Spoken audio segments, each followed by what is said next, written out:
Have you ever been called a disgrace by the very woman who gave birth to you? I have. For 20 years, Mama hid me away in the back kitchen whenever company came calling, all because my crooked teeth made me look like a monster in her eyes. She'd say, "Your place is in the shadows, Martha." But the Lord, He has a wonderful sense of humor. Today, at 79, I'm sitting here to tell you how that throwaway girl became the mistress of the richest farm in the valley, loved by a man that even the prettiest girls were pining for. The secret wasn't in my looks, darlings. It was wrapped up in a tear-soaked handkerchief right in the middle of the town market. If you're listening from anywhere in this big, wide world, please leave a comment and subscribe, because there are truths that need to be spread, even if they might shake your faith a little. Some stories, no matter how painful they are, just have to be told. I was born in rural Kentucky, in a little shack so poor it didn't even have a proper door. It was just burlap sacks stitched together, patched 1,000 times, hanging in the entrance to cover the gap. When the wind blew hard, coming off the Appalachian Mountains, those sacks would flap, and everything came in. Coal dust from the road, mosquitoes, even chickens clucking would get in.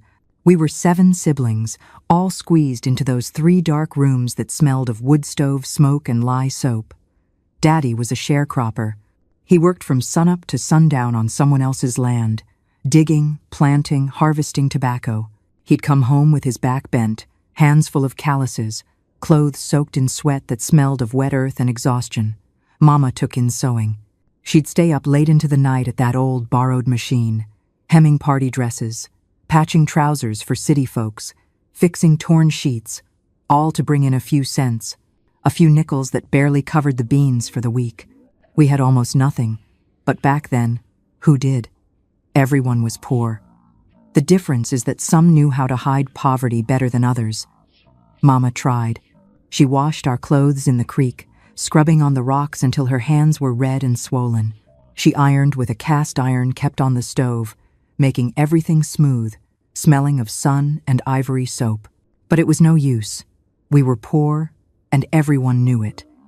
Since I was little, I realized I was different from my sisters. It wasn't just the poverty that separated me from the other girls, no. It was something else.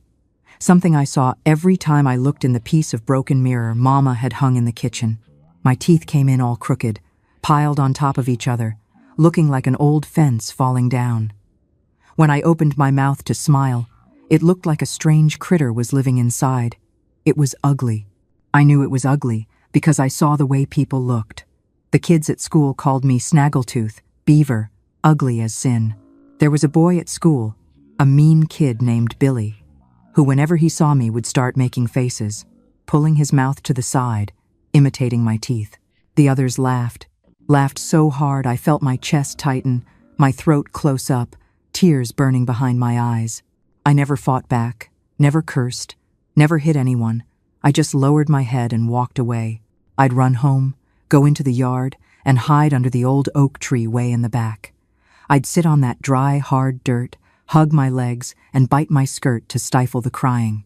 I cried so much my clothes got wet with tears and snot.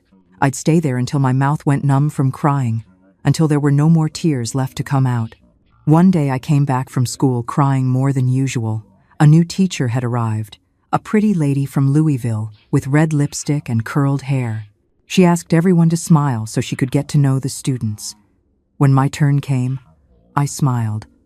She looked, made a startled face, and then a look of disgust she barely disguised. I saw it. Everyone saw it. I got home and Mama was sewing on the porch, those fast fingers pulling thread, making stitches. I sat next to her and broke down. I told her everything. I told her about the boy who imitated me, about the teacher who made a face, about how I felt like the ugliest creature God had put on this earth. Mama stopped sewing. She just looked at me. And you know what she said? She didn't say, "You're beautiful in your own way." She didn't say, "God made you this way for a reason." She didn't say, "One day you'll find someone who loves you." No. She said, "Yeah, my daughter, God wanted to make you this way. We have to accept it. Not everyone is born to be pretty." I know how hard that is to hear, darlings. It sounds cruel, doesn't it? But you have to understand, My mother wasn't a monster. She was a terrified woman. In her eyes, the world was a wolf, and hiding me was the only way she knew to keep me from being eaten alive. Sometimes, fear makes people do terrible things to the ones they love. Have you ever felt a love that hurt more than it healed? You were born to work, to serve. That's your lot in life. Darlings, I know listening to this makes your blood boil. How could a mother say that to her own child? But you have to understand, fear makes people do terrible things. She wasn't trying to break my heart, she was trying to harden it. In her mind, hope was dangerous for a girl like me, and she thought she was protecting me from a world that would only reject me later. A cruel love is still love, just twisted by fear. Those words entered my chest like a rusty nail. My darlings, I have to ask you, have you ever had someone close to you crush your spirit with just a few words? Words that stuck with you for years? If you have, please, leave a yes in the comments below. Let me know I'm not alone in this pain. They hurt more than all the teasing from the school kids, because it was my mother speaking, my own mother confirming that I was ugly, that I was born wrong, that my place in the world wasn't to be loved. It was to serve. My sisters were all pretty. Sarah had black, straight hair, shiny as a crow's wing.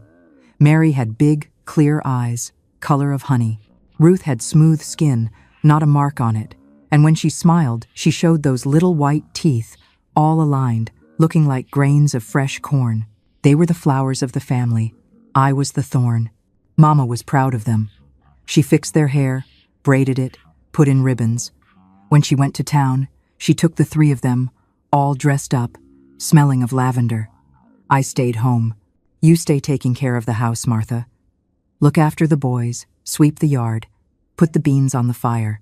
There was always an excuse for me not to go, but I knew the real reason. She was ashamed of me. When I started to grow up, to become a young lady, it was even worse. My sisters started having suitors.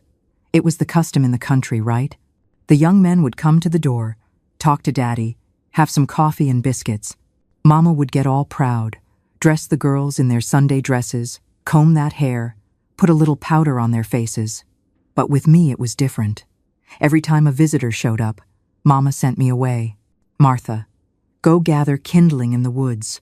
Martha, go fetch water from the creek. Martha, get lost. It was always like that. She didn't want anyone to see me. She was afraid I'd scare off my sister's suitors, or worse, that someone would make fun of me in front of the visitors and shame the family. I remember one time that marked me deeply. I was sweeping the living room, raising that dust that never settled. One day, a handsome young man arrived. He was the son of the general store owner, the finest catch in town, and he was coming to see Sarah. He was in new clothes, hat in hand, hair combed with pomade that smelled of cloves and cinnamon. Mama saw me there and almost had a fit. She came quickly, grabbed me by the arm hard, and pushed me into the back room. Go inside, girl. Stay there quiet until I call. She yanked the heavy quilt shut, plunging me into darkness. Don't you dare make a sound, Martha, she hissed through the fabric. Don't let them know you exist. Being hidden away like a shameful secret is a pain that cuts deeper than any physical wound. It makes you question your very right to exist. If you're feeling Martha's heartbreak right now, you're not alone. But don't stop here, because the light is about to break through in the most surprising way. I sat on the cold dirt floor, hugging my knees to my chest, holding my breath until my lungs burned. Through the thin wall, I could hear the clinking of china cups and the sweet sound of Sarah's laughter, a life that was happening just 10 feet away but felt like a million miles from me. I wasn't just hidden. I felt buried alive. I traced the crooked line of my jaw in the dark and whispered to God, asking why he made me a stain on my mother's perfect world. My darlings, tell me here in the comments, have you ever gone through something similar? Have you ever felt rejected or hidden by your own family? Where are you listening to me from now? Write it down. I cried so much that day I soaked my whole dress. I cried until I had no strength left, until my chest hurt from sobbing so much, until my head throbbed like when you hit it hard on something. I felt like the unhappiest creature in the world. I wasn't just ugly. I was a burden, a weight, a stain on the family. Years went by, and it only got worse. My sisters got married one by one. Sarah married the boy from the store. Mary married a carpenter who came from out of town. Ruth married a rancher who had a little piece of land. They all left home, went to live their lives, have their children, their families. I stayed there in my parents' house, becoming the spinster aunt, the one who didn't marry, the one left behind. Mama didn't even try to fix me up anymore when visitors came. She had given up on me. She'd tell the neighbors, "Martha is going to be an old maid, poor thing. She'll take care of us in our old age. It's her destiny. God wanted it this way." Those words from Mama that I was going to be an old maid hurt more than a knife. But the worst is that I accepted it. I accepted it because I thought she was right. Who would want to marry an ugly, poor woman with no dowry, with a mouth full of crooked teeth? I was the leftovers. What remained? The daughter who didn't turn out right. I was quite a young lady when all my sisters got married. The house became empty of women. It was just me, my two younger brothers, and my parents. The house seemed bigger, quieter. There was no more rushing of girls getting ready. No more laughter on the porch. No more talk of young ladies discussing suitors and wedding dresses. James and John, my youngest brothers, were good boys. They worked in the fields with Daddy, came back tired, ate what I made, and went to sleep. They didn't talk much. Countrymen are like that, right? They keep their words, keep their feelings, but they were good to me. They never made fun of my teeth, never treated me badly. James sometimes brought a little wildflower from the woods for me. Thought it was pretty. "Thought of you," he'd say, a bit embarrassed. That warmed my heart. Daddy was never mean to me either. He was a quiet man, suffering, one of those who carry the world on their shoulders and don't complain. I see some of you asking, "Why didn't he fight for you, Martha?" Darlings, those were different times.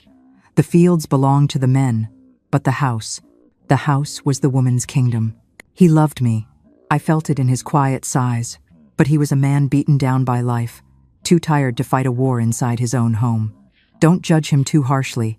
Silence was the only language he knew. He worked like a convict, from Sunday to support the family. When he looked at me, there was a sadness in his eyes. I think he knew. He knew how Mama treated me, knew how I suffered. But back then, men didn't meddle in women's business. The mother ruled the daughters, and that was that. It's hard for young folks today to understand that silence. You might ask, why didn't he fight for you, Martha? But in those hills, in those days, a man's word ended at the front door. His silence wasn't a lack of love. It was just the way of the times. He carried his love in the calluses on his hands, working himself to the bone so I wouldn't starve. Once he came home and saw me crying in the yard. I was sitting near the chicken coop shelling peas with tears dripping into the bowl. He came close, stood there, watching. "What is it, my daughter?" I couldn't answer, just cried. He put his heavy, calloused hand on my head. "God has a plan for everyone, Martha. Your day will come, I'm sure." I wanted to believe, but I couldn't. My life turned into an endless routine. I woke up before the rooster crowed, when the sky was still that purple, dark color that comes before the sun breaks. I'd light the fire in the wood stove, put the water on to heat, prepare the coffee. The smell of smoke and roasted coffee filled the whole house. I made biscuits, fried the bacon, warmed up the beans from the day before. After the men left for the fields, I started the house chores. I swept the dirt floor, threw water to keep the dust down, washed clothes in the washtub, scrubbing on the board with homemade soap that stung my hands. I hung everything on the line, those cloths flapping in the wind, coming from the mountains smelling of bluegrass and wet earth. I sewed with Mama. She took jobs from town and we split them. I did the simpler parts, hemming, patching, sewing on buttons. She did the hard stuff, new dresses, fitting bodices, making lace. We sat there, side by side, in silence. The only sound was the needle piercing the fabric, the thread being pulled, her tired sigh every now and then. Mama hardly talked to me, only gave orders. "Martha, go fetch water. Martha, heat up the food. Martha, sew this tier here." It was as if I were a maid, not a daughter. My sisters, when they came to visit, she hugged, kissed, asked about everything. With me, it was different. Always was. I took care of the garden, planted collard greens, lettuce, okra, squash. I had a way with plants. They grew beautiful in my hands. Even the chickens liked me. They came scratching nearby, clucking softly, as if they were talking. I threw the corn, watched them pecking, fighting for the bigger grains, and that gave me a little peace. In the afternoon, when the sun was weaker, I went to the edge of the creek to fetch water.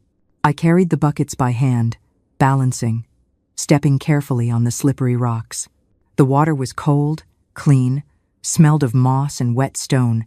Sometimes I stopped there, watching the current, listening to the noise of the water hitting the rocks, and thought, is this all my life is going to be? Fetching water, cooking, sewing, getting old and dying. There was a girl who went to fetch water too, Emily, the daughter of the neighboring farmer. She was cheerful, pretty, always humming some tune. One day she asked me, "Martha, don't you have a boyfriend?" "No." I felt the shame rising hot up my neck. I lowered my head. "No, I don't." "But why? You're hardworking. You know how to do everything. Any man would be lucky to have you."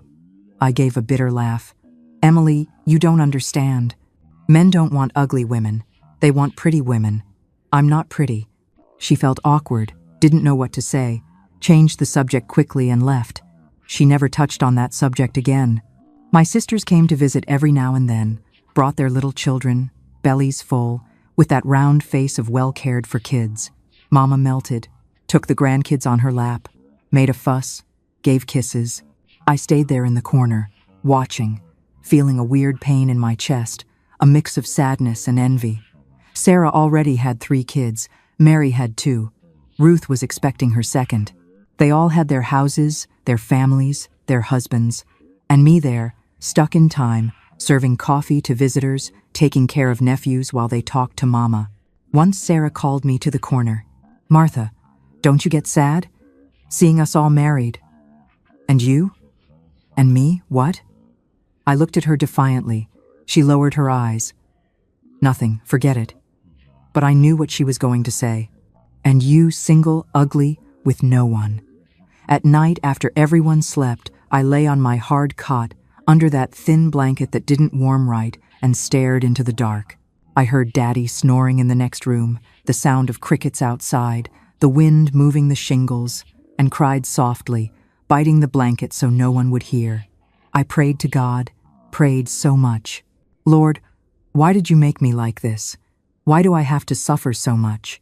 What did I do wrong to deserve this?" But it seemed God didn't hear, or if he heard, he didn't answer. Years went by. I saw my reflection in that piece of mirror, and it was changing. Getting older, more tired, more worn out. Hair starting to get some white strands. Skin getting more marked by sun and wind.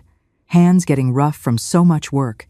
And the teeth, those crooked teeth that ruined my life, were still there, reminding me every day of what I was. There was a neighbor, Mrs. Beatrice, a little old lady who prayed a lot, who lived alone in a shack poorer than ours. She liked me, said I had a good heart. Once she told me, "Martha girl, you can't give up on life like this. God has a blessing saved for you. I feel it." I wanted to believe, but I couldn't. Daddy started getting sick little by little. It started with a cough that wouldn't go away, that dry cough that scratched the chest. Then came the shortness of breath, weakness in the legs, fever that came and went. Mama got desperate, called the healer, made tea from every kind of herb, put on poultices, prayed with the Bible. Nothing worked. I took care of him, gave the home remedies, wiped the fever sweat, changed the wet sheet, sat by his bed, holding that calloused hand, heavy from so much work. He looked at me with those deep, tired eyes and squeezed my hand. "You are a good daughter, Martha, the best a father could have." Those words made me cry. It was so rare for someone to say I was good at something. Daddy got a little better after a few weeks. He managed to get up, walk around the house, sit on the porch, but he was weak. He couldn't do heavy work anymore. The boys took over the work in the tobacco fields, and Mama got even more worried about money. It was on one of those days that she ordered me to go alone to the market to sell the chickens. I'll never forget that morning. It was a market Saturday, the kind where the sun rises slowly, painting the sky that color of orange that looks like melted honey. I woke up with Mama shaking me by the shoulder, already impatient. "Get up, Martha. You're going to the market today. Your father can't go. The boys are going to stay helping fix the fence. You take the chickens and bring the money. Don't accept less than $3 each. Hear me well?" My heart tightened. I had never gone alone to the town market. I always went with Daddy or the boys. The idea of standing there in the middle of so many people, everyone looking at me, made my legs wobble. "But Mom, I don't know. What if no one wants to buy from me?" She looked at me with that impatient face. "Don't start, girl. Just sell the chickens and come back. You don't need to talk to anyone. You don't need to show off. Sell quickly and come back." There was no way out. I obeyed. I got ready as best I could. I put on my least patched dress, the moss green one, which was faded but still in one piece. I tied my hair in a low bun, very tight, and put a scarf on my head to protect from the Sunday. I looked in the mirror and saw that tired woman, older than her age, with lips pressed tight to hide her teeth. I took the straw basket, the one Daddy had woven with his own hands a while back. Mama had already separated the 5 chickens, 3 fat ones with shiny brown feathers and 2 younger ones, a red one and a black one. I tied their legs with twine, put them all in the basket. They stayed quiet, only letting out a soft cluck every now and then. "Here." Mama gave me a cloth bundle. "There's a piece of cornbread and a little molasses candy for you to eat on the way if you get hungry." It was the closest to affection she got. I left the house when the sun was still low. The red dirt road wound between the hills, passing pastures where cows grazed peacefully, by fields where the corn was already high, swaying in the wind. The way was long, 6 miles away, maybe a bit more. I had to walk slow, careful, because the basket was heavy and the chickens moved. The sun kept rising, heating up. I felt the sweat running down my back, sticking the dress to my skin. The scarf on my head helped, but even so, the heat was splitting. I stopped every now and then under a tree to breathe, to rest my arms, drank a sip of water from the canteen I had brought tied to my waist. The road was full of people going to the market. There were women carrying baskets, full of vegetables and fruit. There were men driving mules loaded with sacks of flour. There were boys running, leading goats by a rope. Everyone greeted, waved. I answered softly, without raising my head much. A wagon passed, pulled by 2 huge horses. The man driving shouted, "Hey there, want a ride to town, miss?" I thought about accepting. My legs were already hurting, arms heavy, but I looked at him, saw there were more people in the wagon, and the shame was stronger. "No need, sir. Thank you." He shrugged and went on. I kept walking. The road dust rose with every step, stuck to my clothes, got in my nose. I passed by the little church in the hollow, white, with the cross on top, shining in the Sunday. The bell rang 9 o'clock. Still a good ways to go. When I finally spotted the town down in the valley, I felt relief mixed with fear. The town was small, but to me it seemed huge. It had brick houses, stone streets, a square with a gazebo, a big main church, and people. Lots of people. The market operated in the main square. There were stalls for everything. Vegetables, fruit, cheese, molasses, flour, dried fish, clothes, pots, tools. The smell was a mix of everything. Fresh cilantro, fish, sweat, wood stove smoke, flowers, animal manure. The noise was deafening. People shouting prices, negotiating, laughing, arguing, chickens clucking, pigs grunting, radio playing bluegrass music. I got dizzy, didn't know where to go. Found a semi-empty corner, near a girl selling vegetables. I crouched there, put the basket on the ground, untied the chickens but left them tethered. They stayed there scratching at what they could reach. Shaking their feathers, I sat on the ground right on my skirt and stayed there quiet, head down, not looking at anyone. People passed, stopped at other stalls, bought, haggled, laughed. No one stopped at mine. No one looked at my chickens. I started getting desperate. What if I couldn't sell? What if I went back home with the chickens and no money? Mama would be furious, would say I was good for nothing, not even selling chickens. A lady stopped in front of me, heavy-set, sweaty, with a bag full of groceries, looked at the chickens. How much? My heart raced. I tried to speak, but my voice came out low, weak. $3 each. 3? That's expensive. I'll give you 2. I remembered Mama ordering not to take less than 3. I can't, ma'am, my mother said. She made an impatient gesture. Then keep them, and walked away. I felt like crying. More people passed. A young woman, pregnant belly showing, asked the price, said it was expensive and left. An old man with a cane didn't even ask, just looked and moved on. The sun kept rising, heat increasing. My head started to hurt. Mouth went dry. I drank the rest of the water in the canteen, took the bundle Mama had given, ate the cornbread and the molasses candy. The sweet taste stuck to my teeth, but didn't kill the hunger for real. I stayed there waiting, looking at the ground, listening to the movement of the market around, feeling small, invisible, useless. That's when I heard that voice. A deep voice. A man's voice. But it wasn't rude, it was gentle. Miss, how much for the chicken? I raised my eyes slowly, afraid, and almost fainted from fright. It was a tall man, very tall, had a thick mustache, the kind that covers the whole upper lip. He wore a leather hat, a Stetson, tall boots, denim trousers, and a long-sleeved shirt, even in the heat. The clothes were good, well-kept, smelled of soap and cologne. You could see he was a man of means. I got so nervous I couldn't speak. Just stared at him. Mouth open. He smiled. A gentle smile that made his eyes crinkle. How much for the chicken? He repeated slower, as if talking to a scared child. I found my voice. It came out weak, trembling. $3, sir. He looked at the chickens, evaluating. Picked one up, the fat brown one, felt the weight. They're beautiful, well cared for. Thank you, sir. I lowered my head quickly, hiding my mouth with my hand. He noticed, stood looking at me. Why are you hiding your face, miss? I felt tears burning behind my eyes, shame rising hot up my neck. Sorry, sir, it's just that I'm ugly. I don't want to bother you with my face. He didn't answer right away. He stood there, looking at me. The noise of the market continued around, but it seemed distant, muffled.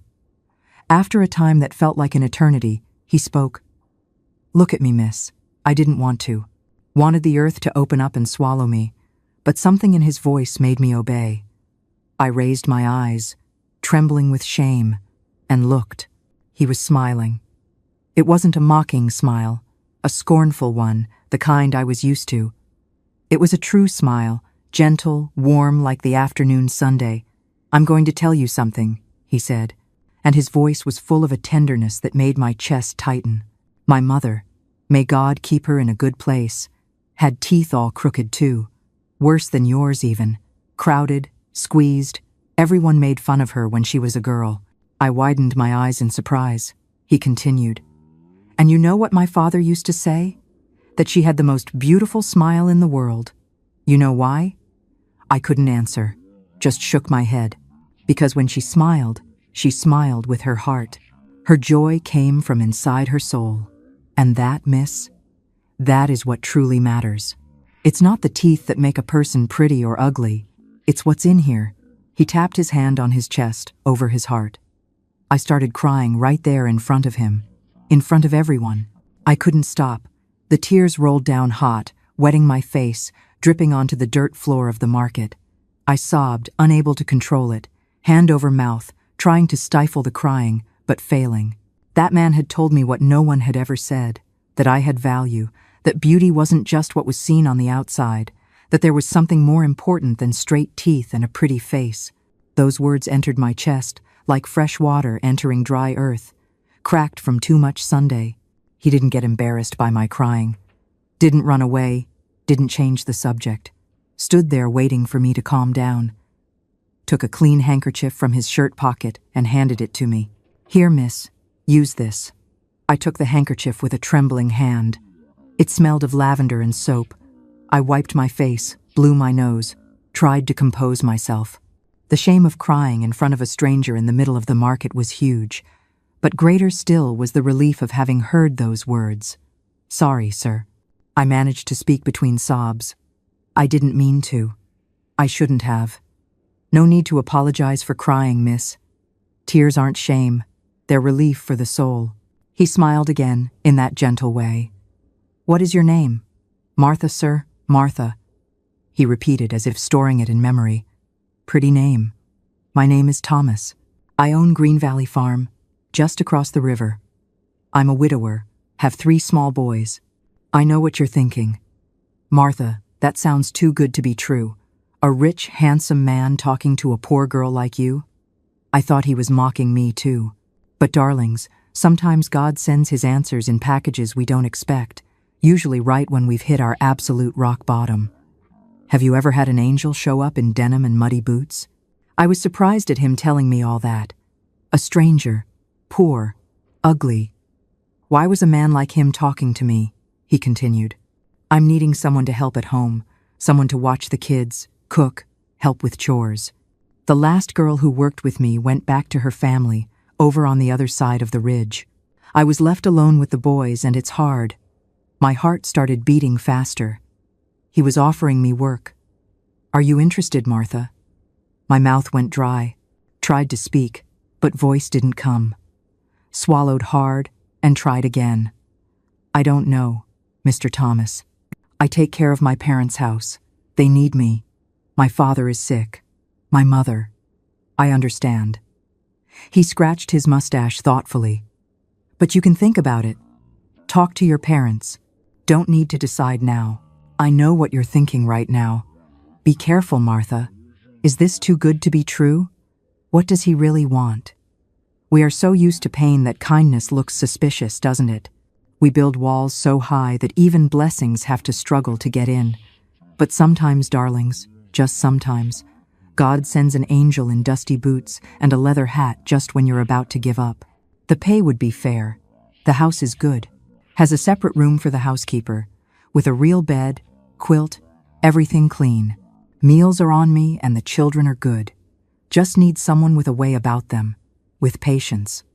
I stared at him, not knowing what to say. That seemed too good to be true.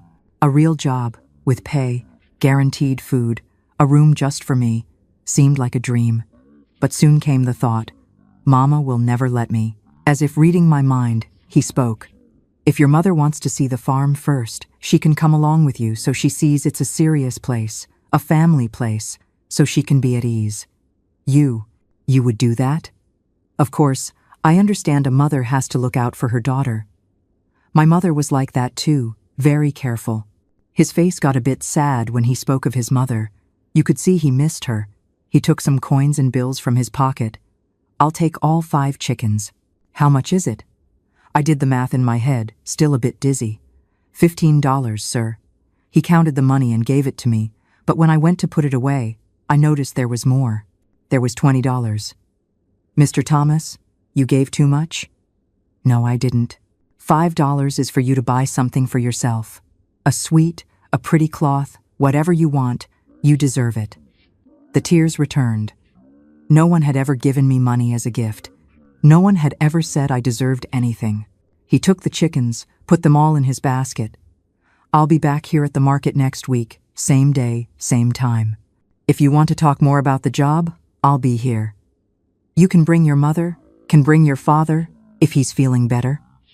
All right. I managed to just nod. Voice wouldn't come. Until next week then, Martha. He touched the brim of his hat in that gesture of farewell that respectful men make and walked away. I stood there, holding that money, watching him walk away in the middle of the market crowd. My heart was racing. My head was spinning. What had just happened? Was it real? I looked at the money in my hand. It was real. Looked at the empty basket where the chickens were. It was really empty. Looked at the handkerchief still wet from my tears. It had all happened.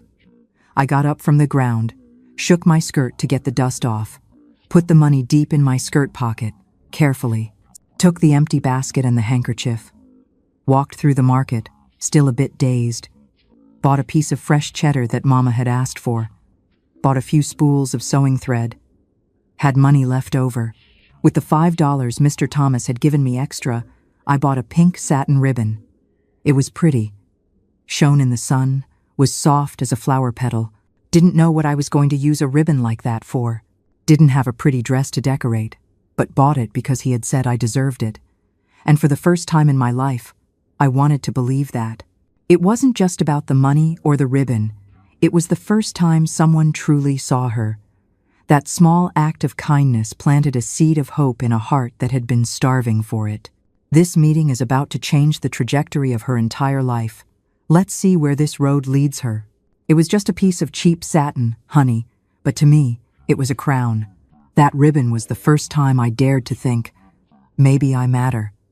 Never underestimate the power of a small kindness. It can plant a seed of hope in a heart that's been a desert for 20 years. Funny, isn't it? A satin ribbon for a girl who wasn't allowed to be seen, but holding that soft pink fabric, something shifted in me. That $5 wasn't just money, and that ribbon wasn't just cloth. It was a seed. A tiny seed of belief that whispered, maybe, just maybe, I'm worth something pretty too. Have you ever bought something just to remind yourself that you exist? The walk back home was lighter. Even with the hot midday Sunday, my feet were hurting, legs tired, but the heart was different. There was a weird thing in there, something I didn't know quite well. Took me a while to understand what it was. It was hope. Arrived home when the sun was already going down, leaving the sky that orange color that comes before night. My legs ached, feet swollen inside the old shoes, but felt none of that. My head was full of thoughts, doubts, fears, hopes, all mixed up, spinning, making me dizzy. Mama was on the porch, peeling corn to make meal. When she saw me arriving, she got up fast. Took long enough. I was getting worried. Did you manage to sell? I took the money from my pocket and handed it to her. She counted, recounted, and her eyes shone. $15. Managed to sell them all for the price, I asked. I did, Mom. I didn't tell about the $5 extra. That was mine. It was the first thing anyone had given me without expecting anything in return. Good thing. We need this money. She put the cash in her skirt pocket and went back to peeling the corn. Go wash that face. You're all dusty. Then come help me here. Went to the room, lay on the bed for a few minutes. Body was tired, but mind wouldn't stop. Kept thinking about Mr. Thomas, the way he talked to me, his words about his mother, the job offer. Should I tell Mama? What if she got mad? What if she said it was a lie, that a rich man doesn't offer work to an ugly woman? What if she forbade me to go? But there was another thing squeezing my chest too. What if it was my only chance? The only opportunity to have a different life, to get out of that house where I was treated like a maid, to have a little money of my own, to feel truly useful. Got up, washed my face in the basin, dried with the rough towel, looked in the mirror. Still the same ugly Martha, crooked teeth, but something in my eyes was different. There was a shine there that wasn't there before. Went back to the porch. Mama continued with the corn. Daddy had come out of the room, was sitting in the rocking chair, still a bit weak, but better. The boys had arrived from the fields, were in the yard, washing their feet at the tap, talking low. Took a deep breath. Mom, I need to tell you something. She didn't even raise her eyes. Speak. Something happened at the market today. A man, a farmer, Mr. Thomas. He bought all the chickens and he offered me work. Her hands stopped. She raised her head slowly, staring at me. Work? What kind of work? To take care of his house, take care of his children. He's a widower, has 3 small kids. Said he pays well, that there's a little room for the maid. Food guaranteed. And you believed him? Her voice was hard, suspicious. Martha, you are very innocent. Rich men don't offer work like that to just anyone at the market. He must want something else from you. I felt my face heat up. No, Mom, it's not like that. He was respectful. Even said you could go see the farm first to see it's a serious place. Daddy, who was quiet listening to everything, spoke. Thomas. Thomas from Green Valley Farm? Yeah, Dad. He said he lives across the river. Daddy nodded. I know him by name. He's good people. His family is old around here. Heard his wife died birthing the last child. Poor thing. Was left a widower young with kids to raise alone. Mama looked at Daddy surprised, then looked at me. Even so, a young woman alone working in a widower's house. What will people say? People already talk about me anyway, Mom. The words came out before I could hold them. They say I'm ugly, that I'm the daughter who didn't marry, that I'm going to be an old maid. At least working, I'd have money of my own, a life of my own. Silence fell heavy. Mama looked at me with an expression I couldn't decipher. Anger, sadness, guilt. Daddy broke the silence. Let the girl go see, woman. Costs nothing to go see the farm. Talk to the man properly. If it's a good thing, why not? Martha works like a convict here and gets nothing. At least there, she'd have a wage, could save a little money. But I need her here. Mama's voice came out almost in a shout. Who's gonna help me with the sewing? Who's gonna make the food? Who's gonna take care of the house? The boys can help more. I'm getting better. I can go back to doing some things. Daddy spoke firm in a way he rarely spoke. The girl has a right to have a life, woman. Can't spend her whole life serving us. I saw Mama swallow hard. Her eyes got a bit watery. She went back to peeling the corn with force, as if she was mad at the cob. Do what you want, but if it's something bad, don't say I didn't warn you. Felt a mix of relief and fear. She had agreed, or at least hadn't forbidden. James came onto the porch right then with John behind. Had heard part of the conversation. Martha's going to work out, Mom? Maybe, Mama answered dryly. If it's a good thing. James came to me, put his hand on my shoulder. If that's what you want, sis, I think it's good. You deserve better than this life here. Those words made my eyes sting. James was always good to me. Always. John also agreed. Yeah, Martha, you work too much and have nothing of yours. At least earning you can buy your things, can save money. Mama said nothing more, stayed there peeling the corn furiously, lips pressed into a thin line. That night, lying on my cot, couldn't sleep right. Kept tossing, thinking, what if it was all a lie? What if Mr. Thomas didn't show up at the market next week? What if he had offered work to other girls, too, and chose another, prettier, younger? But there was another thing, too. A small, fragile thing, but growing in my chest. It was hope. Hope that maybe, just maybe, God had heard my prayers. Hope that meeting hadn't been by chance. Took the pink ribbon I had bought. Ran my fingers over it, feeling the softness of the satin. It was so pretty. Kept it under the pillow, along with the handkerchief Mr. Thomas had given me. They were my treasures, my proof that someone somewhere had treated me like a person. The days passed slowly. Every day seemed to have more hours than normal. I did my chores, helped Mama, cooked, cleaned, sewed. But my head was far away. It was at the market. It was at Green Valley Farm. It was in the future. In this unknown thing that gave me fear and hope at the same time. Mama hardly talked to me. She was different, more closed off, quieter. Sometimes I caught her looking at me with a strange expression on her face. But when I looked back, she looked away.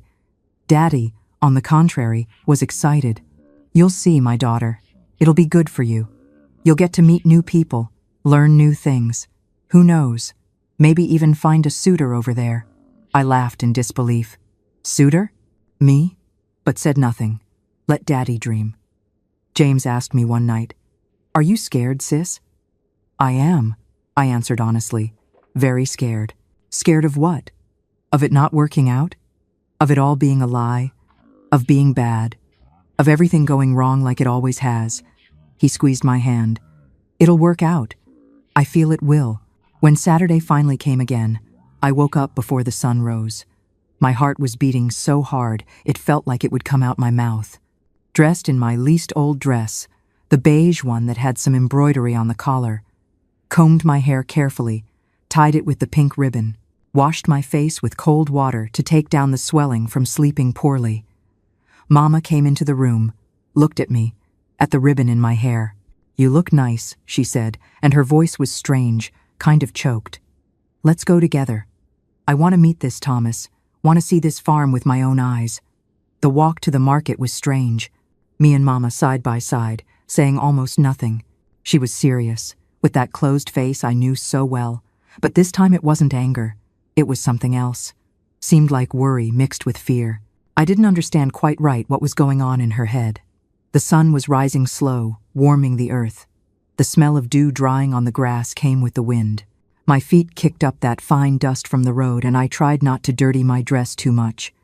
Wanted to be presentable when I met Mr. Thomas. If he showed up, if he didn't come, and if he had forgotten, and if he had changed his mind. We arrived at the market when it was still starting. Vendors setting up stalls, opening sacks of flour, arranging vegetables in colorful piles. Movement was still light, just a few people circulating, choosing things calmly. We went to the same spot where I had stayed last week. Mama looked around, evaluating everything with that suspicious look of hers. We stood there waiting, me with my heart beating out of rhythm, Mama with arms crossed. Minutes passed slow, dragging.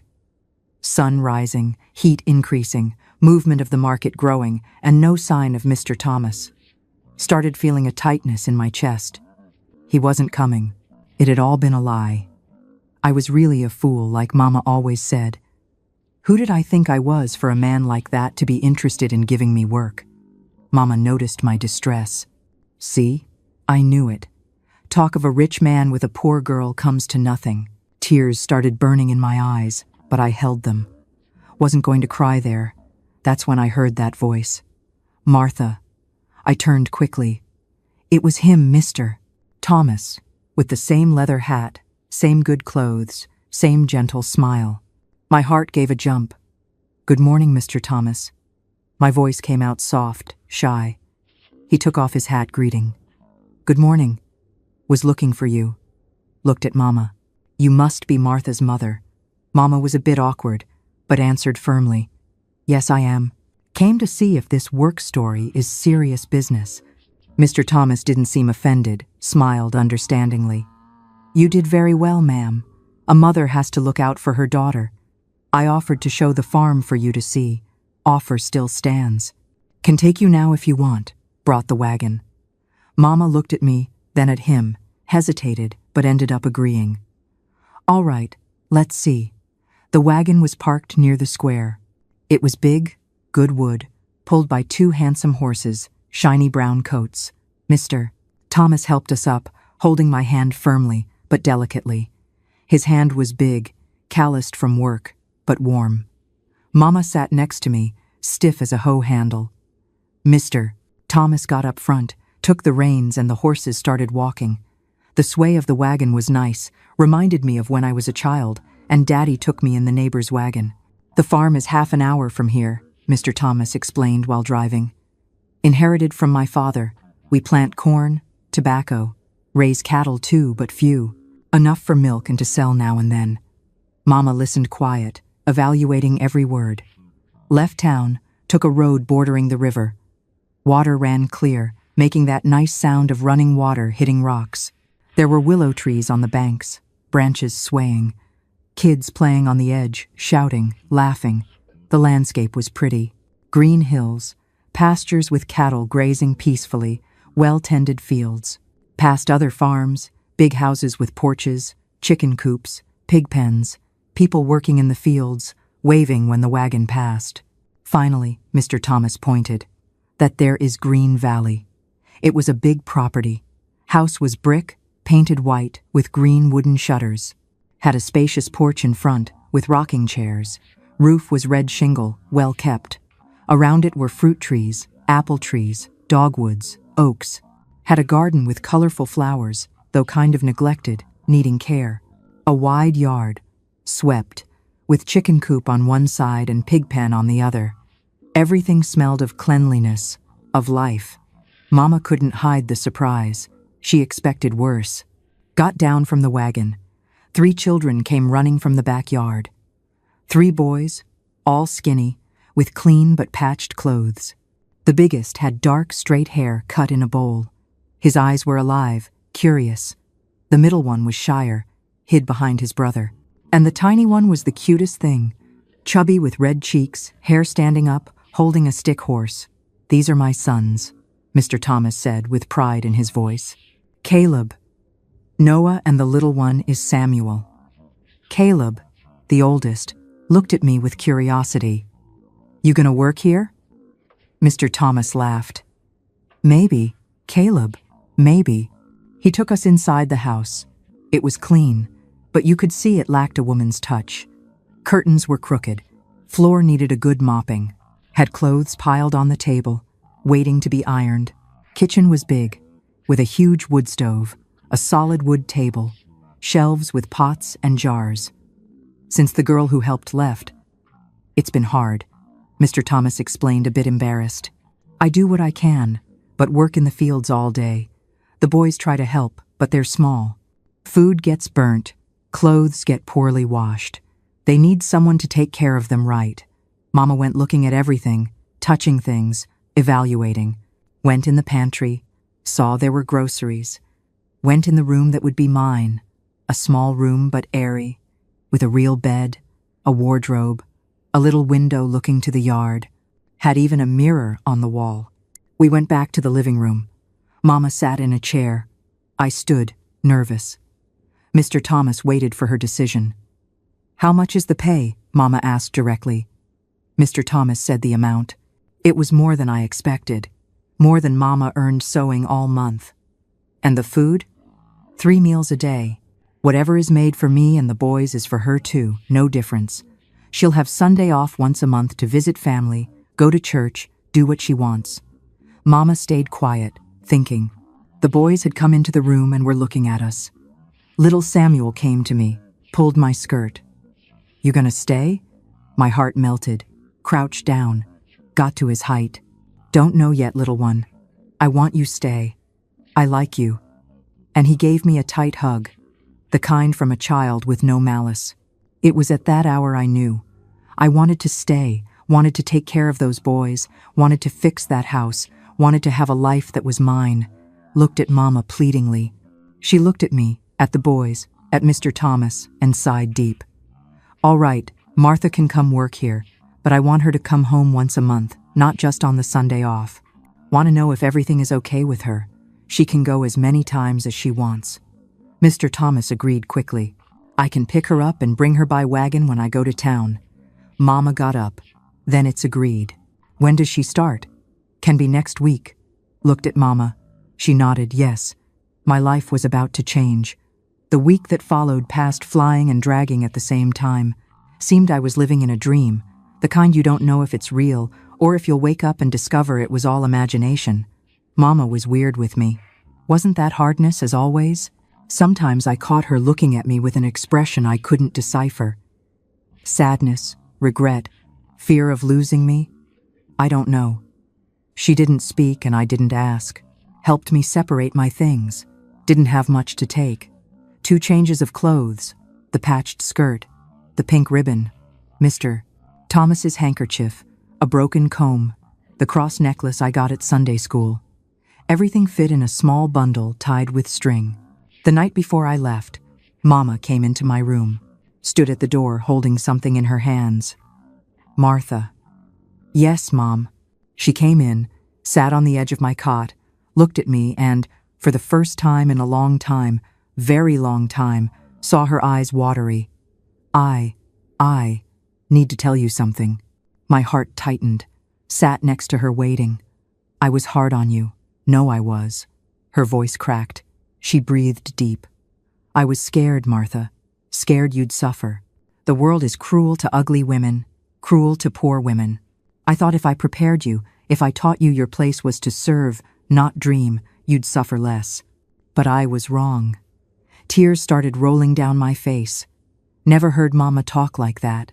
"I hid you from suitors, not 'cause I was ashamed, was 'cause I was scared they'd make fun of you in front of me and I wouldn't be able to protect you. I'm a coward, Martha. Always was.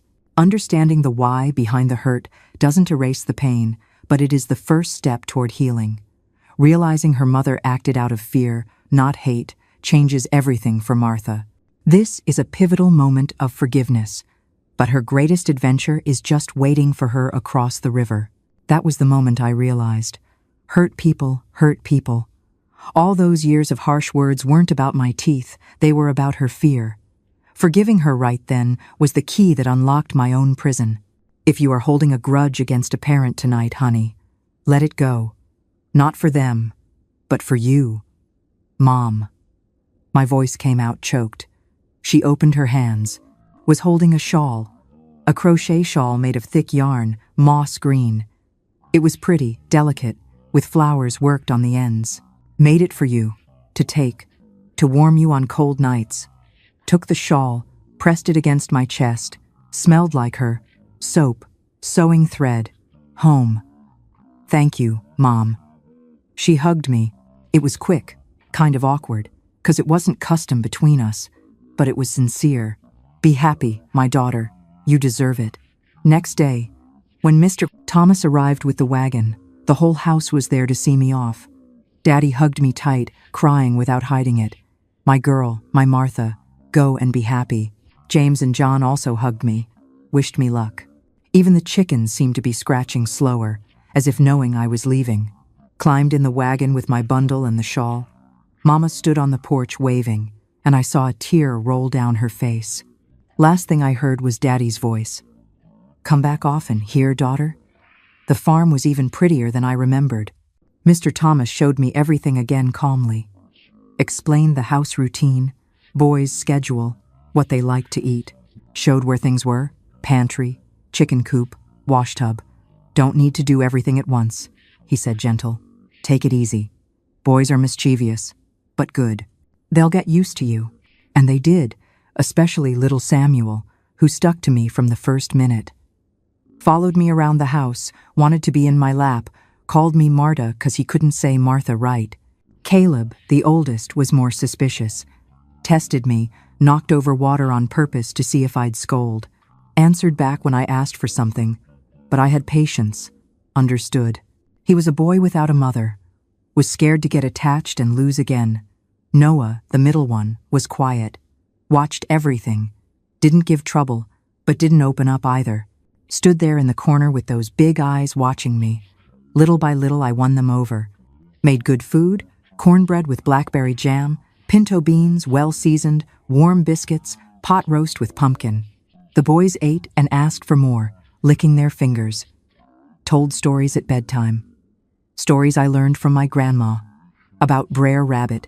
Ghost stories, forest critters. They stayed quiet, eyes wide, hanging on every word. Washed and ironed clothes with care, sewed tears, sewed buttons, combed their hair every morning, even when they complained, and sang. Sang while washing dishes, while sweeping, while hanging clothes. Old hymns Mama taught me. The house started filling with life again. Mr. Thomas noticed. Came from the fields at end of day, tired, sweaty, and smiled when he heard children laughing coming from inside the house. The house feels different, he told me once. Smells like a home again. Those words warmed my heart in a way I can't explain, but not everything was roses. Had hard days, days Caleb disobeyed, and I didn't know what to do. Days Samuel cried, missing the mother he barely remembered. Days I myself felt alone, strange in that new life. Had nights I cried softly in my room, hugging the shawl Mama made.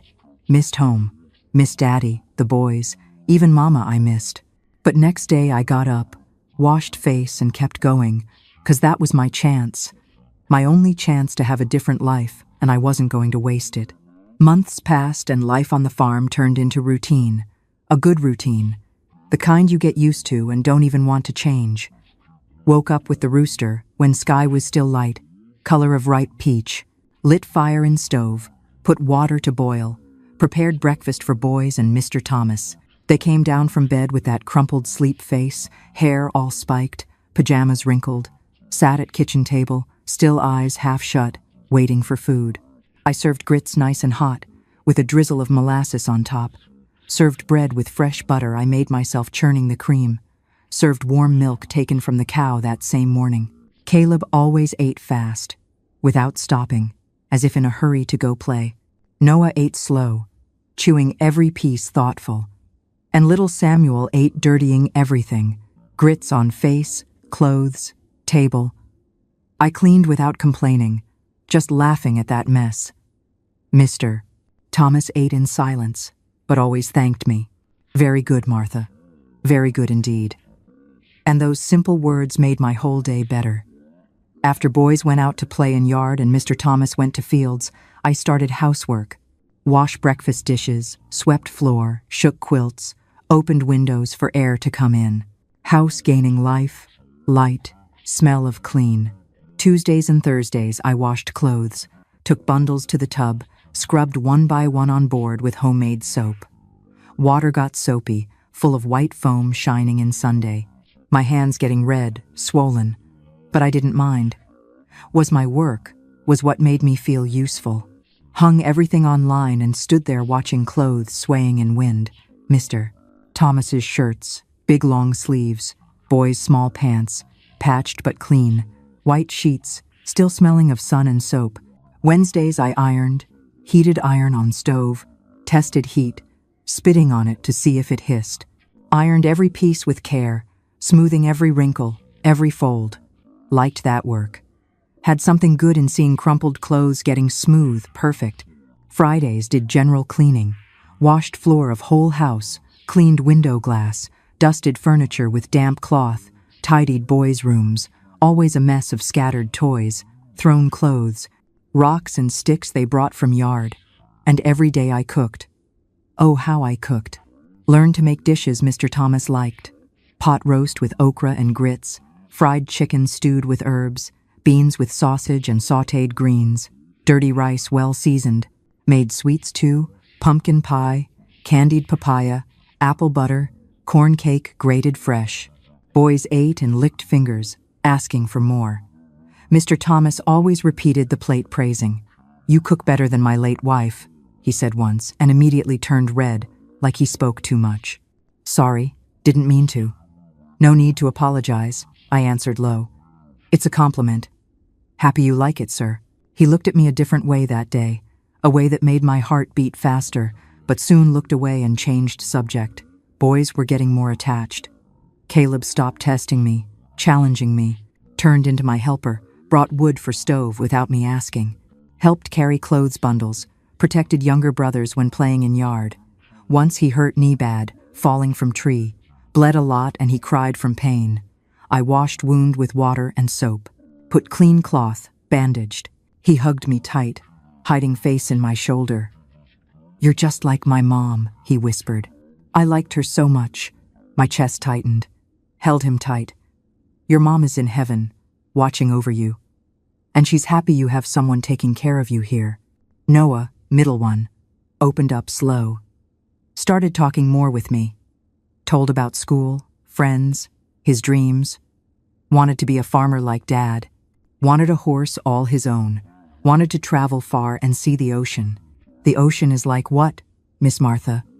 "Never saw the ocean, Noah. But they say it's water without end, so big you don't see other side, and makes noise of water hitting sand that never stops. One day I'll go there and bring ocean sand for you." Those words made me smile. Boys had a way of talking that melted my heart. And Samuel? Ah, Samuel, that tiny one, had adopted me as mom. Called me mama. Now wanted to sleep holding on to me. Cried when I left his room at night. I went back, stayed there, singing soft till he fell asleep. "Mama, you won't go away ever, right?" "Never, my son, never." Mr. Thomas noticed everything. Saw how boys loved me, how house had changed, how everything was better. He became more present too. Came from fields and stayed on porch talking with me while I peeled vegetables or sewed. Told about his day, about fields, about plans for farm. I listened, liked listening, liked his voice, calm and deep, liked being near him, and that scared me a little. Couldn't fool myself. I was the maid, he was the boss, I was ugly, he was a handsome man, of means, widower of a woman who must have been beautiful. But there were moments I forgot that, moments he looked at me in a way that made heart accelerate. Moments our hands touched when he passed me something, and that heat stayed, that butterflies in stomach. Once I was climbing on a stool to reach a pot high on shelf. Stool wobbled. I lost balance. Mr. Thomas was passing through kitchen and caught me by waist. Firm, pulling me back to floor. Stood there, close to each other, his heart beating in his chest and mine racing in mine. He didn't let go, right away. Kept holding me, looking in my face. "Have to be careful, Martha," he said, and voice came out kind of husky. "Don't want you getting hurt." "I will, Mr. Thomas." "Thank you." He let go slow and left kitchen. Stood there stopped, shaking all over, not understanding what was happening to me. But I knew very well, was falling in love with my boss, and that was dangerous. That could end everything. Tried to hide what I was feeling. Pretended it was just gratitude, just respect for boss, but heart doesn't lie. And the more I tried to ignore, stronger that feeling got. It's that terrifying moment when gratitude turns into something much deeper. Falling for the boss is a risk that could cost her the sanctuary she's built.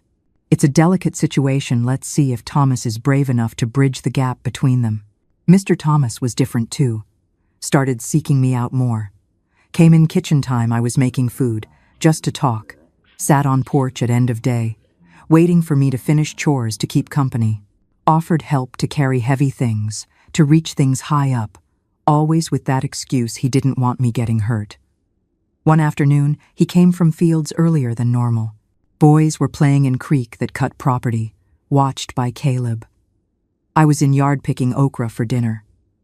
"Martha," I turned. He was standing there, hat in hand, shirt sweaty, sticking to body from so much work.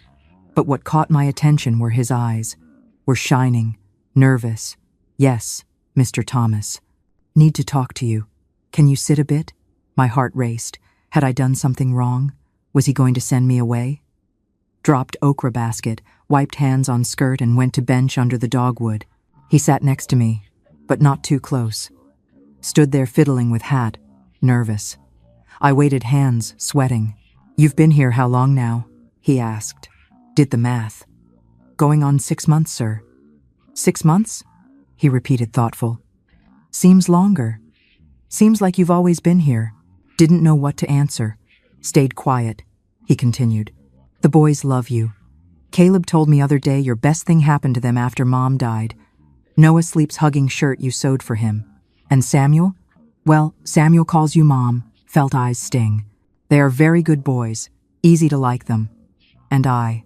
He stopped, breathed deep. "And I also got used to you here, Martha. House is different. Not just 'cause it's clean and organized. Is 'cause it has life, has joy, has you." My heart was beating so hard, thought he would hear. Couldn't look at him. Kept looking at my hands, at ground, anywhere. "I know you're the maid," he continued, and voice was low, loaded with emotion. "I know I'm the boss. I know there's a difference between us, but I can't pretend anymore you're just that to me." Raised eyes, scared. He was looking straight at me with that intensity that made me tremble. "You became important to me, Martha. Very important. I wake up thinking of you. Spend day in fields thinking of you. Come back home in a hurry just to see you. And I know this is crazy. I know you might not feel anything for me. I know I'm older, that you might want something better." "Something better?" Words came out before I could hold. "Mr. Thomas, you don't understand. I'm ugly. I'm poor. I'm the woman nobody wanted, that own mother hid from suitors. You don't need to pity me." He kept looking at me and suddenly took my hand. Took with care, with delicacy, like holding something fragile. "It's not pity, Martha. It's admiration. It's respect. It's love." World stopped at that word. "Love." He had said love. "I fell in love with you." He continued, still holding my hand. "For the hard-working woman you are, for the loving mother you turned into for my sons, for the good person, honest, who has such a beautiful heart. I don't see your crooked teeth, Martha. I see your smile, and your smile is the most beautiful thing I ever saw." Tears started coming down. Couldn't hold back. Cried and laughed at same time, 'cause didn't believe that was happening. That couldn't be real. "I know it's too fast," he said, wiping my tears with finger. "I know you might need time, but I needed to speak. Needed you to know. And if you don't feel the same, I'll understand. You can keep working here. Nothing will change. I promise. I do." The words came out in a whisper. "I do feel it. I tried not to. I tried to convince myself it was just gratitude, but I fell in love with you too, Mr. Thomas. His face lit up, a broad smile, genuine, showing all teeth. Really? Really? But I'm scared, Mr. Thomas. Scared this is dream, that I'll wake up and discover none of this is real. He squeezed my hand. It's not dream, Martha. It's real. As real as I'm here sitting next to you. As real as love I feel for you. Stood there, sitting under dogwood, holding hands in silence. Good silence. Kind that doesn't need words. Just presence. Was Samuel who broke moment. Came running from creek, wet head to toe, shouting, "Mama, Mama, caught a minnow. Let go Mr. Thomas's hand quick." Still kind of awkward. Samuel came close, showed tiny fish holding in two little hands. "Look, can I keep him?" "Can, my son. Let's put in bucket with water." Caleb and Noah also arrived, all wet, all talking same time about fish, about creek rocks, about frogs they had seen. Mr. Thomas looked at me over boys' heads, smiled, and I smiled back. Real smile, showing crooked teeth, without any shame. That night, after boys slept, Mr. Thomas called me to porch again. Moon was full, big, lighting everything with that silver light. Crickets sang in woods. Smell of jasmine came from fence. "Martha, I want to do this right," he said, serious. "Want to ask for your hand in marriage, but first want you to be sure this is what you want. 'Cause if you accept, you won't be maid anymore. You'll be my wife, mother of my children, mistress of this house." My heart was so full it hurt. I'm sure. Never been so sure of anything in life. Then Martha, he knelt right there on porch and took my two hands. "Do you accept to marry me?" In that second, that little voice inside my head screamed, "You're ugly. You're poor. You don't deserve this." We all have that voice, don't we? But looking into Thomas's eyes, I chose to silence it. I chose to believe him instead of my fears. Ladies, when love comes knocking, don't let your insecurities lock the door. Tears came down again.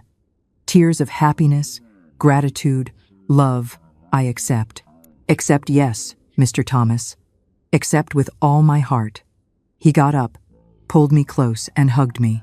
Tight hug, warm, made me feel protected, loved, complete. First time in life, didn't feel ugly, didn't feel less, didn't feel wrong, felt loved, and that changed everything. Took while to believe all that was real. Woke up morning and lay there looking at ceiling of my little room, thinking, was it dream? But then got up, went to kitchen and saw Mr. Thomas looking at me with that loving smile and knew was true. Was all true. News of our marriage spread fast through region. In small town, everyone knows everyone's life, and widowed farmer marrying maid caused talk. Some folks were happy for us, but some spoke ill too. Heard comments when went to store to buy flour. Two women talking low, but not so low I didn't hear. That one there, the ugly one with crooked teeth, must have hexed the man. Not possible. Other answered. Or she's interested in his money. Poor woman always wants to climb in life on others' backs. Hurt a lot, but didn't let see. Bought what needed, paid and left head high. Wasn't going to let others' meanness ruin my happiness. When told Mr. Thomas, he got mad. Don't listen to those snakes, Martha. People who speak ill cause have nothing to do in life. What matters is what we feel for each other. Rest can go to hell. First time heard him curse. That even made me laugh. Hard part really was telling my family. Took wagon on Sunday and went to visit. Arrived there and found everyone. Daddy, Mama, my brothers, even some sisters who came visit too. When told Mr. Thomas had asked to marry me, silence fell heavy. Everyone looking at me, mouths open. Was Sarah who spoke first? Mary? You, Martha? Yeah, held firm against urge to cry. He loves me and I love him. James was first to hug me. I knew it would work. Had watery eyes from joy. Daddy came too. Hugged me tight. My daughter, my Martha. What a blessing, what a gift from God. Mama stood still, looking at me, then came slow, stopped in front of me, had tear in eye. You sure? Sure he loves you for real? That it's not? It's not pity, Mom. Not charity. It's love. Real love. She hugged me, then hugged and cried on my shoulder. Forgive your mother, Martha. Forgive for not believing in you, for thinking you didn't deserve to be happy. Already forgave, Mom. Forgave long time ago. Stood there hugging, crying together, crying everything stayed stuck for so many years. Weeks following were preparation. Mr. Thomas wanted beautiful wedding in town church, with party after, but I asked simple. Don't need luxury, just need us, children, our family. He agreed, but insisted on getting me new dress. He took me to the best seamstress in town, Mrs. Higgins. She took my measurements, showed us fabrics, and spoke of styles, chose simple dress, cream color, with lace on collar and sleeves. Nothing too flashy, nothing made people stare too much at me. When tried on ready, almost didn't recognize in mirror. Was different. Dress fit body well, color lit up face, had pinned hair in bun with pink ribbon kept as treasure. Mr. Thomas waiting outside. When came out to show, he stood still, looking. You look beautiful, Martha. Most beautiful bride I ever saw. I stood there, and for a moment, the ugly Martha was gone. Not because the dress was new, or my hair was fixed, but because love acts like a mirror. When someone looks at you with pure, honest love, you finally start to see yourself through their eyes. And darlings, that is the only reflection that matters. Love doesn't just change how you feel, it changes who you see in the glass. And I believed him first time in life. Believed when someone called me beautiful. Boys were super excited with wedding. Samuel asked every day, how long till you turn my real mom, Mama? Already your real mom, my son. Wedding is just to make official. What is official? This word is for everyone to know we are family. Caleb asked me one night, kinda ashamed. After you marry Dad, you go away? Go live somewhere else?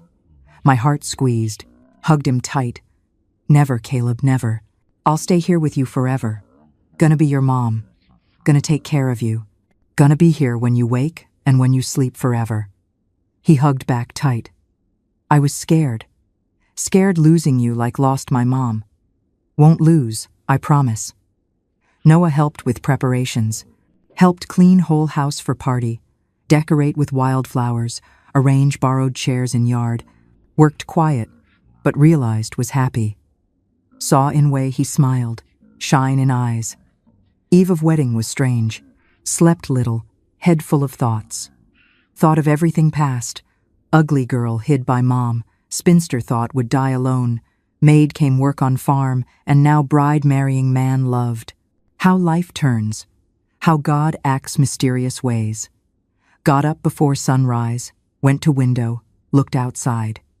Sky starting to lighten, that soft lilac color before dawn.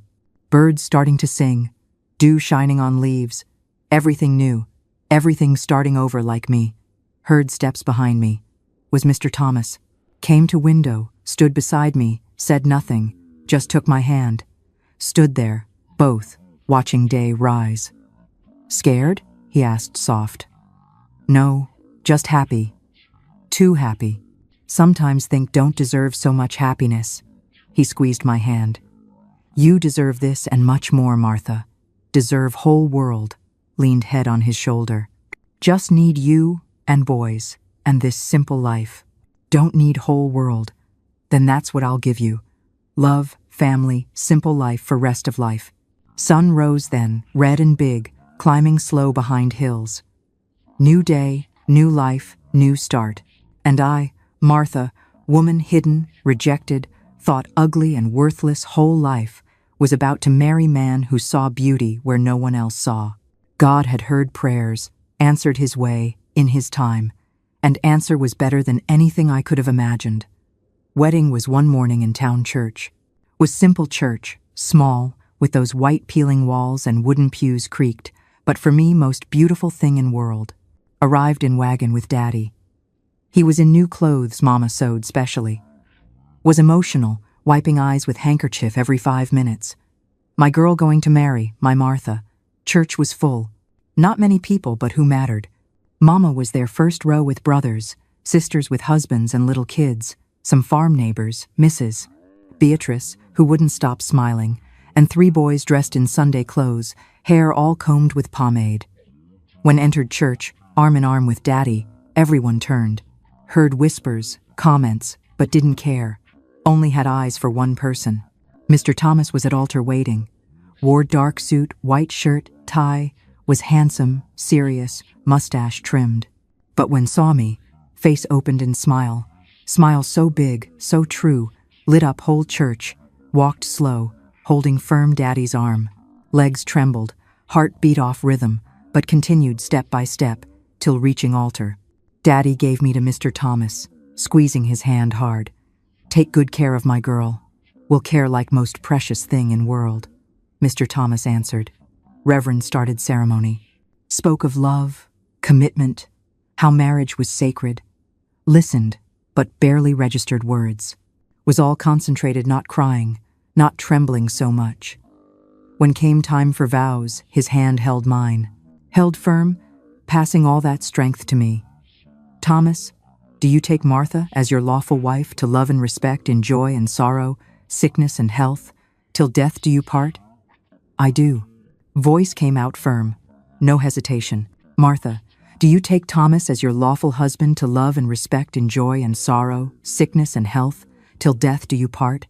Looked at him, at man who saw me when no one else did, saw beauty where all saw ugliness, gave love when I thought didn't deserve to be loved. "I do." And voice came out stronger than expected. Reverend blessed us. "I declare you husband and wife. You may kiss the bride." Mr. Thomas leaned slow, giving time for me to prepare, and kissed me. Was gentle kiss, respectful, but full of promise, full of future. Church applauded. There was crying, laughter, joy. Then, Thomas raised his hand to silence the crowd. He looked straight at the congregation, then his eyes found my mother in the front row. "Folks," his deep voice boomed, echoing off the wooden rafters. "Many of you see a simple farmer marrying a simple woman today. But I see something else. I see a woman who was told she was nothing, yet she has a heart of gold that outshines us all. Some people hide their treasures because they don't understand their value. Well, I found this treasure, and I intend to show her to the world every single day for the rest of my life. This is more than just a defense, it's a public restoration of her dignity. Thomas is rewriting the narrative that her mother wrote 20 years ago. It's the happy ending Martha deserves. But stay with us for her final, powerful message to anyone who has ever felt less than." A heavy silence fell, the kind where truth sinks into the bones.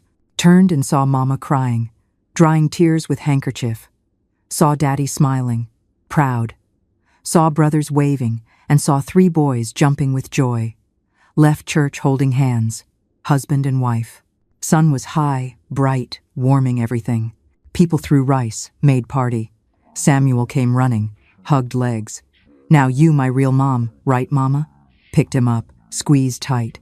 "Now am my son forever." Party was at farm. Had plenty food neighbors helped make. Roast chicken, roast pig, rice, stuffing, salad, sweets. Had music with men playing fiddle and banjo.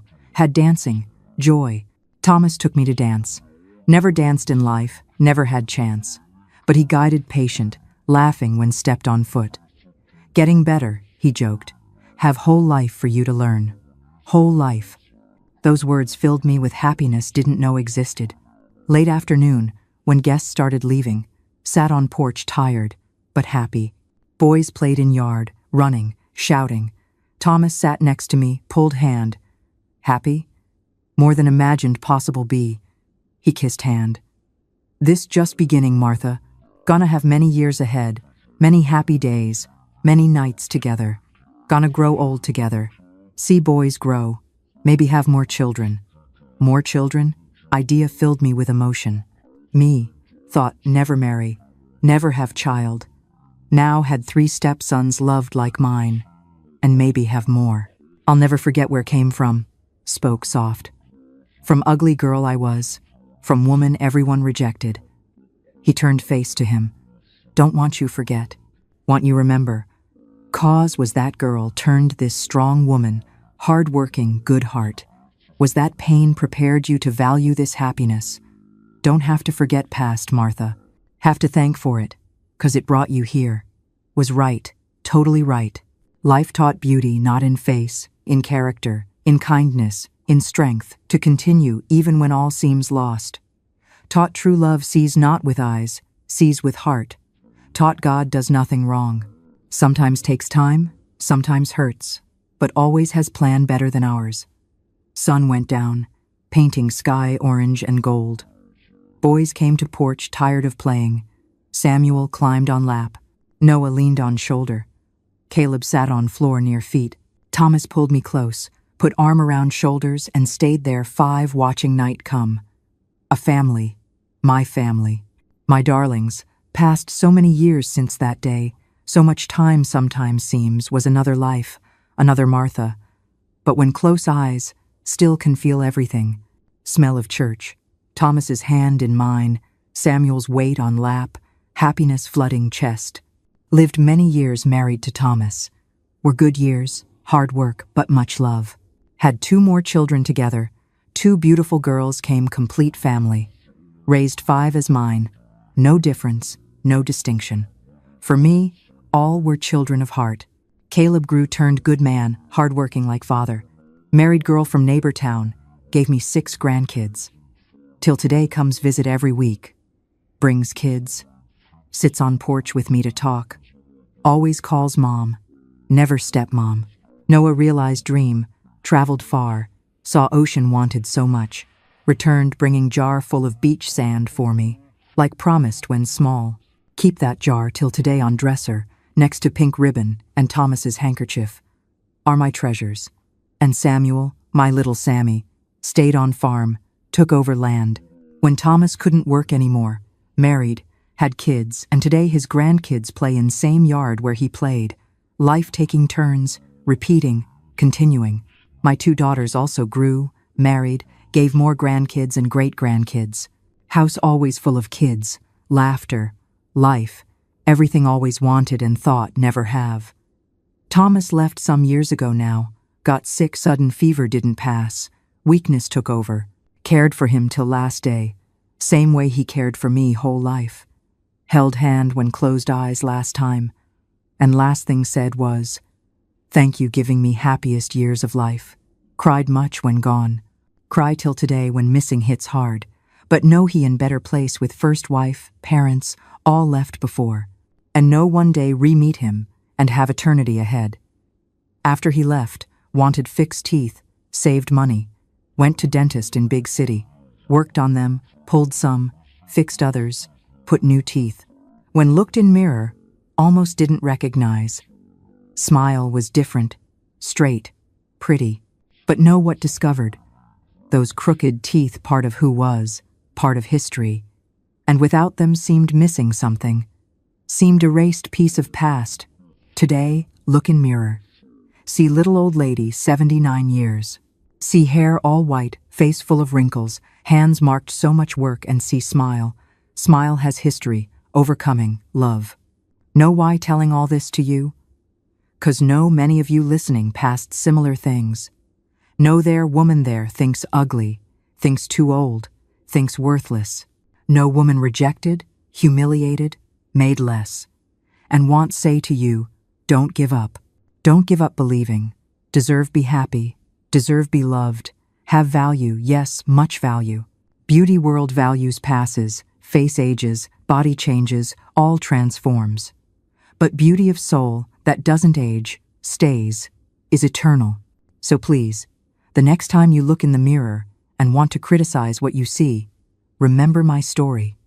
Remember the crooked teeth that found a husband and the rough hands that built a home. Your flaws are just the map of your journey. Be kind to yourself today, for me, okay? When young, thought crooked teeth curse, thought God made wrong, born suffer. But today understand wasn't curse, preparation. God preparing value true love when arrived. Teaching what matters not, what people see, what feel. Thomas loved not despite crooked teeth, loved whole with everything was. And that love transformed, made believe worth something, made smile without shame, made live. Learned also sometimes people hurt most are ones love most, just wrong way. Mama hid not cause ashamed, cause scared, suffer. Was love, just love didn't know express right, and forgave her. Forgave real, bottom heart, 'cause holding grudge like carrying stone on back. Just weighs, just hurts, just stops walking. Today, looking back, thank for everything. Tears cried hidden under oak tree, time sent to room when visitors came, pain feeling ugly, rejected, worthless, cause all brought here, made who am, wouldn't change anything in history, cause if changed, comma, maybe hadn't met Thomas at market, maybe hadn't lived blessed life lived. My darlings, each of you has story, has wounds, scars, but scars don't define. What defines how choose move forward even with wounds? My new teeth gave me a pretty smile, but my crooked teeth gave me my story. Don't be ashamed of your scars, my darlings. They are simply the proof that you survived and that God wasn't finished with you yet. What is the scar you are most proud of surviving? Tell me below. I read every single one. Courage, continue believing, even when seems no reason believe. God has plan for each of you. Good plan. Plan sometimes takes time, sometimes hurts, but always, always arrives. Just don't give up, just continue, just have faith. When die, and day shouldn't be far, once say this of me, there goes Martha. Woman rejected, but didn't give up. Woman called ugly, but learned love self. Woman transformed pain, strength, and sadness joy. Want grandkids and great-grandkids know history? Want learn not what others see matters, what God sees. And God sees heart. Here on farm porch, same rocking chair, Thomas Saturday sun going down, painting sky pink and gold, cicadas singing, smell of bluegrass coming from pastures and heart at peace. Peace of who lived, loved, was loved, fulfilled purpose on earth. Don't fear leaving. No other side people waiting. Daddy, Mama, Thomas, all waiting, arms open. But while God gives strength wake every day, continue telling story. Continue telling women listen. You are valuable, loved, daughters of God, and God does nothing wrong. May God bless each of you, my darlings. If this story touched your heart, please share it with someone who needs hope today.